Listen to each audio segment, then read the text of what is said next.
One. What's going on? We live in LA Body Art. Miss Chassie, my tattoo lady. What that was 96 when I got the ROC.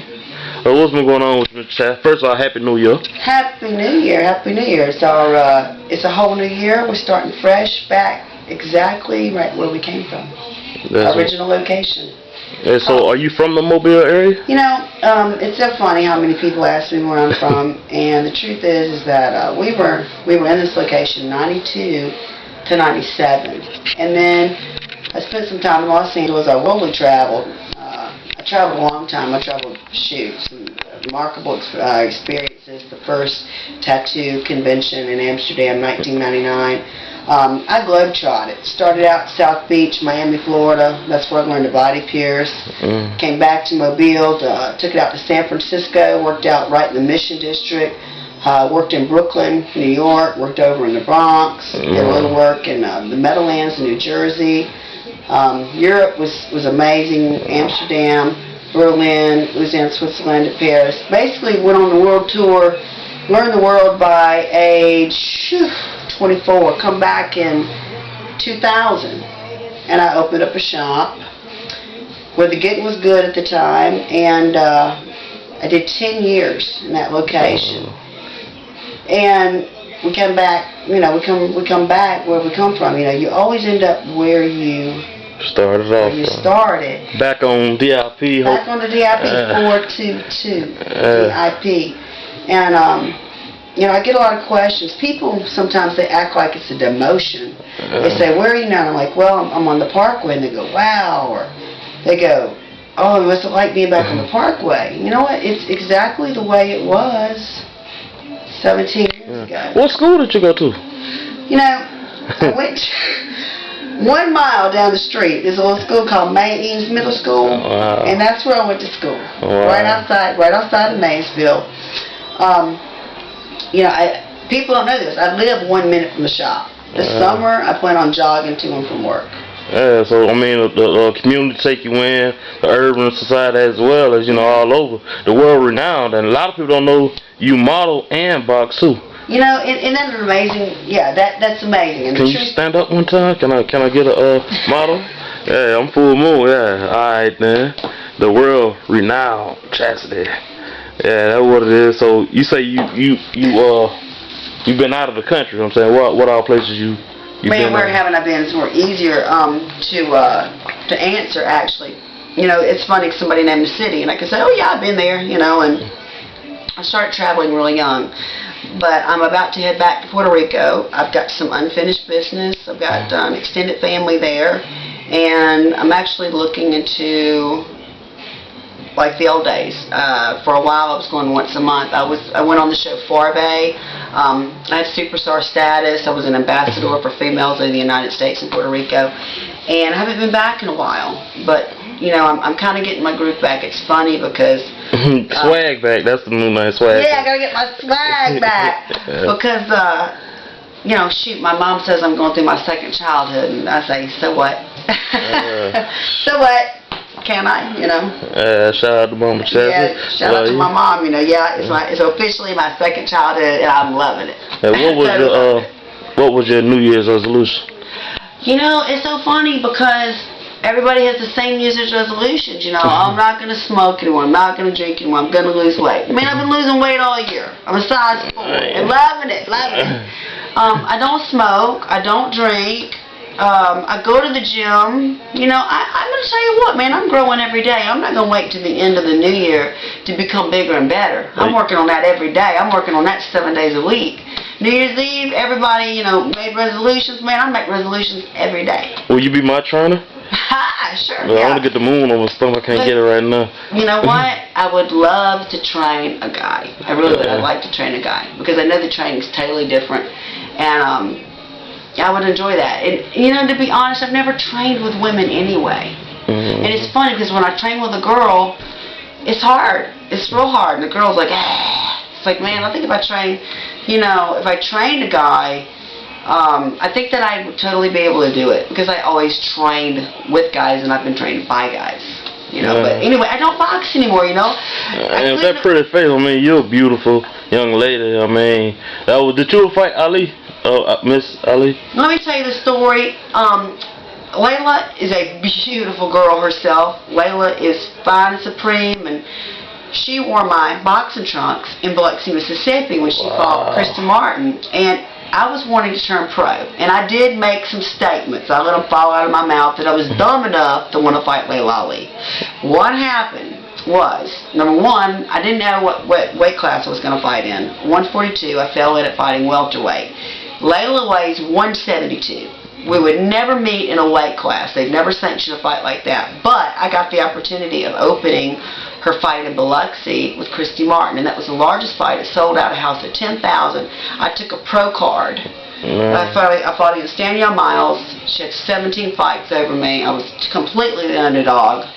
I looked out in the front row, and I seen local mobilians that bought $500 front row seats to see me fight. For my mother was in my corner. It was a big turning point. But the truth is I'm really tired of getting nose jobs. You know, I mean, nobody is going to fight. Every time you get hit in the face, it leaves. You know, you can tell it's been there. I mean, you killed. I mean, I was like you beat her up. That's an old school. You beat her up pretty bad. And well, how many minutes? It wasn't like ain't going to the next round. Did it? My first fight was 1 minute and 47 seconds, and the truth is she beat me bad for 1 full minute until I woke the heck up. And I got going. I took care of business, and I got out of there in the first round. She couldn't continue. And the little girl, her mouth was bleeding. And the girl was, I was 29. The girl was 24. And we went back into the dressing room. The reporters were there. My mom said, Chastity, you really hurt that little girl. And I remember jumping up and running and finding her dressing room and going to check on her. And she was wiping the blood off her mouth. She'd all cleaned up. And I said, Miss Miles, are you okay? And I truly felt bad. I mean, I felt bad. I said, I'm so sorry, but, you know, it was a fight, I'm sorry. And she said, no, it ain't nothing. Shoot, it was a girl's 17th, 18th fight. That didn't bother her a minute, but, you know, that bothered me for days after that fight. And then I come out of retirement last year, and they told this girl that I was old. They told her I had a bad knee. They told her I'd had a baby. They totally made this girl think that I was like, you know, 34-year-old chopped liver. And it was just a nice black girl out of Houston, Texas. I had never fought a black girl before. I was scared. I never even trained with a black girl. I mean, I always knew that black women could get down. I watched them get down in the tattoo shop for years. I was scared. Oh my God, was I scared. I was so scared. I was so afraid.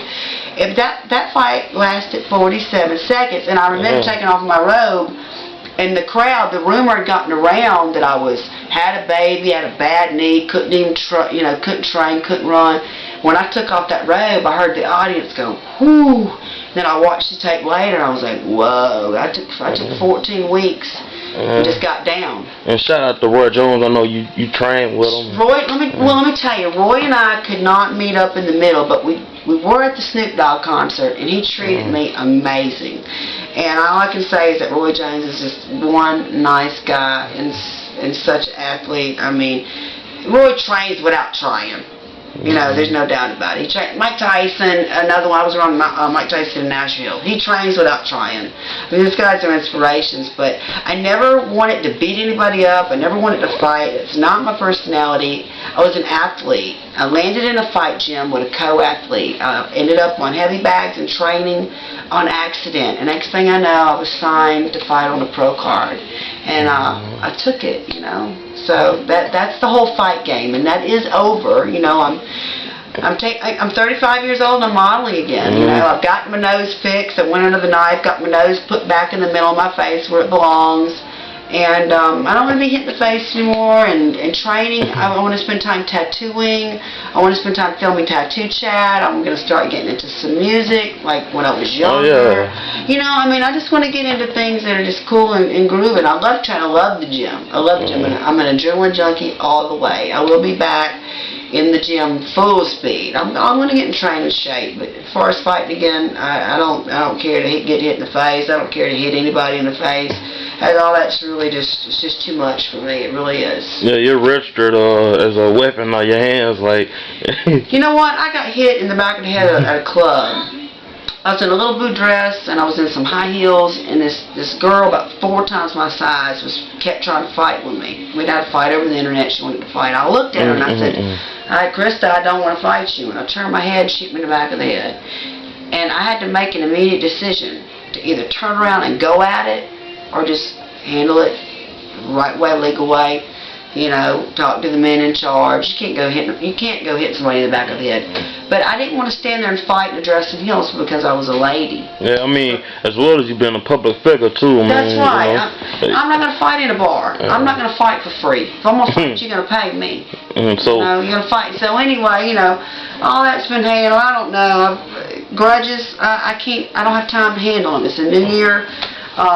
You know, I just want to get some more culture, get back, and get exposed to the world. You know, after 9/11, I didn't travel for a while. I was just plain scared. I've been on a plane a few times since 9/11, and globetrotting for me. Heck, I used to wake up, roll out of bed, and go jump on a plane.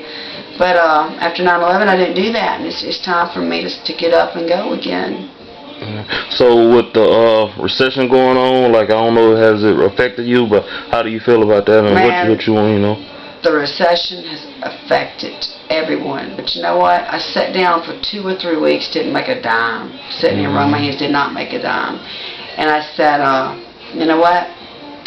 I'm not going to let the recession stop people getting tattoos. No, I'm not going to let the recession stop me from doing what I love to do.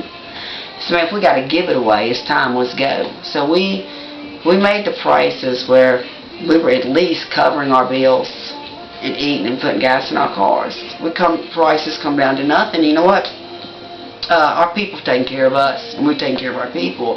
So I think the recession is exactly as Jeezy predicted it.